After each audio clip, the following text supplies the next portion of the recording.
Bonjour à tous et bienvenue dans cette nouvelle vidéo pour Ogwe Éducation. L'objectif dans cette vidéo est d'identifier les métiers qui recrutent le plus au Gabon. Autrement dit, les secteurs à privilégier par un étudiant souhaitant augmenter ses chances de trouver un emploi en fin de formation. Le sujet est assez complexe car il n'existe pas de formule par défaut qui offre des garanties certaines. Lorsqu'on parle d'emploi et d'embauche, plusieurs paramètres entrent en compte, dont certains sur lesquels on n'a pas forcément la main. On parle d'opportunités, d'expérience ou de réseau. Dans cette vidéo, il s'agira surtout de baser l'analyse sur les chiffres et statistiques officiels, publics et accessibles à tout Gabonais muni d'une connexion internet. La vidéo sera en deux points principaux.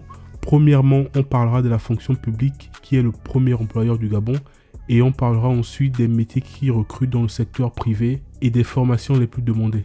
On va conclure brièvement en parlant d'entrepreneuriat avec un focus sur la production à l'exportation. Commençons par la fonction publique qui est de loin le premier employeur du Gabon avec 118 177 personnes sous contrat en 2025. On compte 3 344 contractuels et 14 833 fonctionnaires répartis entre les différents ministères et les hautes institutions. La particularité de la fonction publique est que les recrutements se font souvent par vagues et portés par les gros ministères qui sont l'éducation nationale, la défense ou la santé, en fonction de leurs besoins ou selon certaines considérations d'ordre politique. Par exemple, durant la transition qui a duré d'août 2023 à avril 2025, et on note une hausse des effectifs de 6100 personnes entre 2023 et 2024 et une nouvelle hausse de 9052 personnes entre 2024 et 2025. Une hausse cumulée de 15 152 personnes entre 2023 et 2024, soit une augmentation de 14,74% des effectifs de la fonction publique. Des effectifs qui continueront d'être à la hausse si on tient compte des concours d'entrée à l'école normale supérieure et aux écoles normales des instituteurs organisés en 2023 et des concours pour le recrutement des forces armées de 2023 et 2024.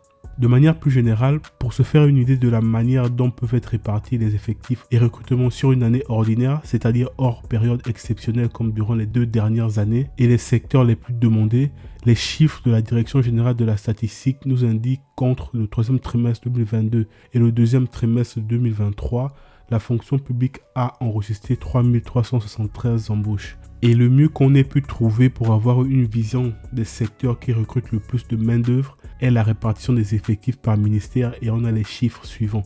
Le ministère de la Défense pèse pour près d'un quart des effectifs de l'État avec 32 089 personnes sous contrat. Le ministère de l'Éducation nationale chargé de la formation civique arrive en deuxième position avec 25 557 personnes sous contrat, soit 22,26% des effectifs de la fonction publique.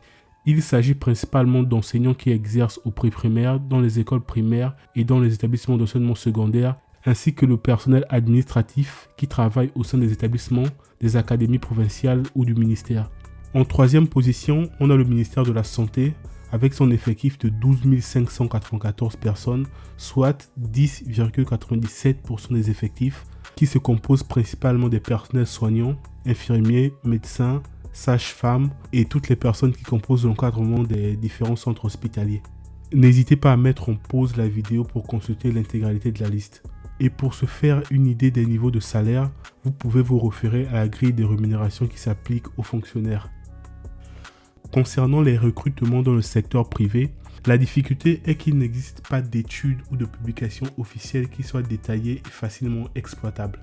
Concernant ce qui nous intéresse ici, on peut trouver des chiffres de la CNSS disponibles dans le bulletin trimestriel de suivi de l'emploi publié par la Direction générale de la statistique dans les publications 11cc en 2023.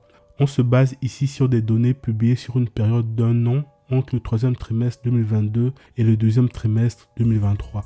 Pour déduire le nombre d'embauches sur la période dans l'ensemble du territoire national, on regarde l'évolution des salariés déclarés à la CNSS. Le total est de 20 963 embauches sur une période d'1 an. En s'intéressant à la classification par secteur, on constate que 11 824 embauches, soit 56,4% du total, le secteur est non défini. Ensuite, 13% est dans la catégorie service et 11,87% dans la catégorie autres activités de service. Donc, impossible d'avoir une classification par métier sur la base de ces chiffres. Autre solution, référencer les annonces de recrutement publiées en ligne. Je vous propose ici un référencement qui prend en compte les annonces publiées sur une période d'un peu plus d'1 an, entre 2024 et 2025, sur le site du Pôle national de la promotion de l'emploi PNPE, sur la plateforme de recrutement Alt Emploi Gabon, sur les sites d'entreprises et sur des plateformes de recrutement telles que LinkedIn ou Emploi Gabon. Il est important de préciser que cette analyse se base sur les offres publiées en ligne. Au Gabon, une part importante des recrutements se fait hors de ce canal, à travers son réseau ou de manière moins formelle. Après recensement et tri des annonces incomplètes ou inexploitables, on part sur un échantillon de 1062 annonces publiées. Le secteur le plus représenté est celui de l'industrie, de la fabrication, de l'énergie ou de la maintenance, avec 21% des annonces. On a ensuite les entreprises du secteur du pétrole et des mines qui comptent pour 15% des annonces. En troisième et quatrième position, on a les entreprises du secteur informatique, réseau et celles du secteur de la logistique qui comptent respectivement pour 10 et 8%. Concernant les formations et les domaines les plus représentés, le génie industriel et maintenance est le plus demandé avec 15% des annonces. Les formations en marketing et communication arrivent en deuxième position avec 10,4%. Ensuite, en troisième position, les formations en génie mécanique représentent 7%. En quatrième place, le génie électrique avec 6%. Et ensuite, en cinquième position, la logistique et le transport qui compte pour 5% des annonces. Concernant le type de contrat, seuls 60% des annonces mentionnent le contrat proposé. Et sur ces 60%, les 2 tiers concernent des CDD, 30% de CDI et environ 4% d'offres d'intérim. Passons au niveau d'expérience demandé. 12,3% des annonces sont adressées aux profils débutants, donc de moins de 2 ans d'expérience. 49% des annonces sont adressées aux profils d'expérience intermédiaire, donc de 2 à 5 ans d'expérience. 26% concernent les profils confirmés, c'est-à-dire entre 5 et 10 ans d'expérience, et 12% s'adressent aux profils de plus de 10 ans d'expérience. Ensuite, concernant les niveaux d'études, les profils ayant un bac professionnel, un CAP, un BUP ou sans formation universitaire sont concernés par 32% des annonces. 34% des annonces s'adressent au profil Bac plus 2 et Bac plus 3 et 32% des annonces s'adressent au profil Bac plus 5.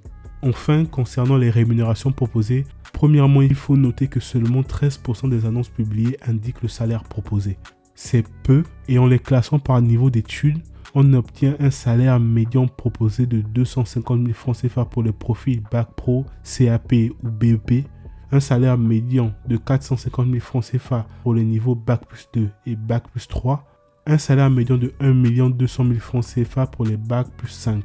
Précision importante, sur la question des salaires, la proportion des annonces incluant les salaires proposés étant faible, donc 13%, ces chiffres sont à prendre comme des estimations et à titre indicatif. Car on peut supposer qu'une entreprise qui propose un niveau de rémunération qui est en dessous des attentes des demandeurs n'ait pas envie de communiquer sur ses grilles salariales. En 2023, le nombre de salariés déclarés à la CNSS était d'un peu plus de 114 400 personnes sur une population active de plus d'1 million d'habitants. Cela veut dire qu'une part importante des activités professionnelles sont informelles et échappent aux données officielles. Une part importante de la population vit et certains vivent très bien d'activités qui échappent au cadre du CDI, CDD ou des entretiens d'embauche. C'est une information qu'il faut avoir en tête lorsqu'on réfléchit à son avenir professionnel. S'il n'est pas possible ou très difficile de trouver un emploi qui rémunère décemment, la solution peut venir d'un individu ou du collectif, peu importe qu'on l'appelle entrepreneuriat ou auto-emploi. Le fait de produire soi-même des biens ou des services utiles à destination de la population locale ou pour l'exportation est une option à considérer. Développer un projet, produire des biens ou des services qui répondent à des besoins que rencontrent des personnes ou des entreprises, trouver des idées, planifier, organiser ses ressources, créer de la valeur et contribuer à l'économie locale peut être une solution. L'entrepreneuriat à l'export est principalement le fait de produire et transformer au Gabon des produits destinés à l'export dépendamment du potentiel d'exportation du pays, c'est-à-dire l'ensemble des produits et services issus du pays et pouvant être vendus avec succès sur des marchés étrangers, de manière durable et rentable. Ça oblige à se renseigner sur son pays et donc savoir ce qui au Gabon peut avoir une valeur à l'étranger. Dans ce cas, l'intérêt peut être de trouver à l'étranger des marchés plus porteurs et plus rémunérateurs que le marché local et de diversifier ses sources de revenus. Ça a également l'avantage très stratégique de contribuer à l'enrichissement du pays En exportant, on contribue au commerce extérieur du pays et on permet à l'État d'engranger un afflux de capitaux et de devises étrangères utiles au financement des importations et aux investissements. Alors c'est tout pour la vidéo du jour, en espérant qu'elle vous ait plu. N'hésitez pas à laisser votre avis en commentaire ou à consulter les liens qui sont disponibles en description. Et je vous dis à bientôt pour une prochaine vidéo.